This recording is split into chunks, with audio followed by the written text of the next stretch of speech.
آسان الفاظ میں پاکستان کی عوام کو بتائیے کہ ہمارے قرضے کتنے ہیں، یہ قرضے ہم کیوں لے رہے ہیں اور یہ کہاں لگ رہے ہیں؟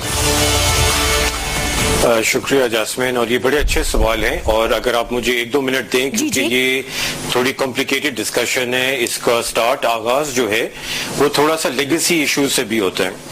تو اگر ہم اس کو پہلے یہ دیکھ لیں کہ قرضہ جات ہیں کتنے، what is the stock of debt, تو آئی تھنک وہ ایک کلیئرٹی ہو جائے گی۔ تقریباً اگر جو چیزیں گورنمنٹ حکومت اکاؤنٹ فور نہیں کر رہی ہے ایٹ دس اسٹیج اور کرنا چاہیے، ان کو اگر آپ ملا لیں تو تقریباً جون 30 2016 کو حکومتی قرضے جو تھے وہ 21 ٹریلین روپیز تھے۔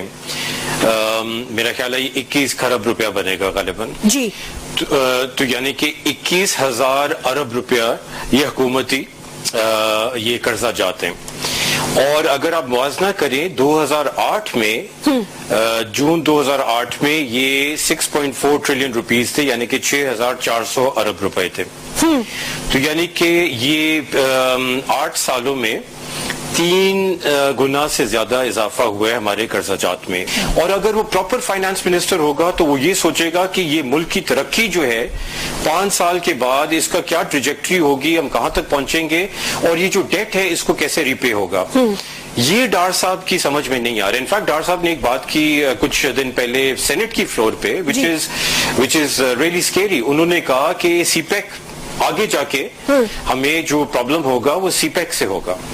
سی پیک کے پروجیکٹس ایکسپینسو بھی ہیں، اور اس میں کرپشن اور کک بیک سے ایلیمنٹ بھی ہے، اور اس میں بغیر سوچے سمجھے وہ پروجیکٹس لگائے جا رہے ہیں۔ میں پاور پروجیکٹس کی بات کر رہا ہوں۔ نہیں، ایک سیکنڈ، یہ ڈار صاحب نے کہا کہ بغیر سوچے سمجھے لگائے جا رہے ہیں؟ نہیں، ڈار صاحب نے یہ کہا کہ اسے پرابلم ہوگی۔ اچھا، آپ کہہ رہے ہیں کہ بغیر سوچے سمجھے لگائے جا رہے ہیں، اوکے۔ ڈار صاحب نے یہ کہا کہ ان کی وجہ سے ملک کے جو قرضہ جات میں کوئی فرق نہیں پڑے گا۔ اور یہ بالکل غلط بات ہے، کیونکہ ارسپیکٹو جب آپ فورن لونز لیں گے، اور سی پیک میں تقریباً ہم 25 سے 27 ارب ڈالر کے مزید لونز لیں گے جی، اور سارے ڈالر ریلیٹڈ ہوں گے۔ ان کو پے آف کرنے کے لیے کیا اسٹریٹجی ہے، وہ اسٹریٹجی ڈار صاحب کے پاس نہیں ہے۔ ڈار صاحب کا اگر یہ خیال ہے کہ یہ 25 سے 27 ارب ڈالر جو ہیں یہ کسی طریقے سے پرائیویٹ سیکٹر دے گا، تو وہ بہت غلط فہمی میں یا صرف جو ہے وہ آپ اپنے جو انٹرسٹ ہے اس کو پے آف کرنے کے لیے یا اپنی عیاشیوں کے لیے لے رہے ہیں۔ اس گورنمنٹ نے کوئی چیز بھی ایسی نہیں ہے جو چھوڑی ہو۔ آئی ایم ایف کی جو ہمارے فگرز ہیں وہ 6 بلین سے جو ہے نا وہ کراس کر گئے ہیں۔ ہم نے جو ہے نا ورلڈ بینک سے قرض نہیں چھوڑا، ہم نے آئی ایم ایف سے قرض نہیں چھوڑا، ہم نے کون سی ایسی چیز ہے جو انٹرنل لون اور ایکسٹرنل لون ہم نے نہیں لیے۔ یہاں تک کہ جو یورو بانڈ ہم نے جس انٹرسٹ ریٹ پہ لانچ کیے اس کے اوپر بہت ساری باتیں ہوئی کہ جناب سری لنکا اور نائجیریا جیسے ملک جو ہے وہ کتنی % پہ کر رہے ہیں اور آپ 8 پوائنٹ سمتھنگ کے اوپر کر رہے ہیں، تو یہ کیا ہے؟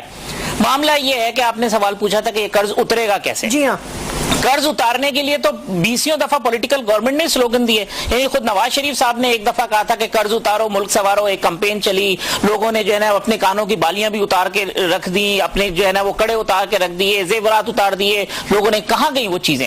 کہ اگر جو ستار صاحب کہہ رہے تھے کہ اگر آپ کے پاس ویژن نہیں ہوگا، آپ کے پاس ڈائریکشن نہیں ہوگی، آپ کی نیت ٹھیک نہیں ہوگی، آپ اپنے اندر سے کرپشن کو اور بدنیتی کو نہیں نکالیں گے، تو آج 1,15,000 کی بات ہو رہی ہے، کل 2 لاکھ کی بات ہوگی، 5 لاکھ کی بات ہوگی، اور اسی طریقے سے چیزیں ہوتی رہیں گی، ملے گا کچھ بھی نہیں ملک کو۔ نہیں تو ثاقب شیرانی صاحب جس طرح انہوں نے بات کی ہے، ایک خبر لگی تھی بلوم برگ میں، یہ لگی تھی، اور پھر اس کو ایک نجی چینلز پہ بھی یہ خبر چلی تھی کہ امپروومنٹ تو ہوئی ہے سیکیورٹی سچویشن میں پاکستان کی، لیکن Pakistan risks default at 50 billion debt due this year. یہ کہاں تک، اس کی وضاحت کیجئے گا، یہ کہاں تک خبر درست ہے اور اس کے معنی کیا ہیں؟ ایکچولی جاسمین وہ بالکل بے بنیاد خبر تھی۔ بے بنیاد کا مطلب ہے اس نے، اور اس کی تردید بھی ہو چکی تھی، اور بلومبرگ نے خود وہ ریٹریکٹ کر لی تھی سٹوری اگلے دن۔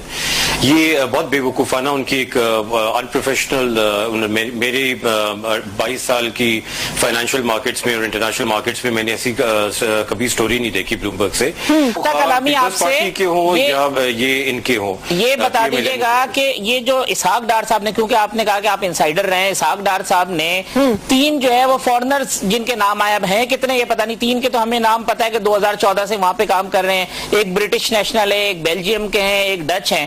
تو ہمارے یہاں اتنی انکمپیٹنسی ہے کہ ہمیں منسٹری آف فائنانس کے لیے بھی جو ہے وہ باہر سے گورے بلانے پڑتے ہیں چلانے کے لیے, اور پھر ان کی جسٹیفیکیشن کیسے ہوگی کہ اتنی ساری سیکرٹ ایلوکیشن ہوتی ہیں جب ہم آپریشن ضرب عزم میں فوج کے فنڈ جا رہے ہیں, منسٹری آف ڈیفنس کے جا رہے ہیں, اور معاملات کے جا رہے ہیں, تو یہ تو اس سے بڑا سیکیورٹی رسک اور کیا ہوگا پھر.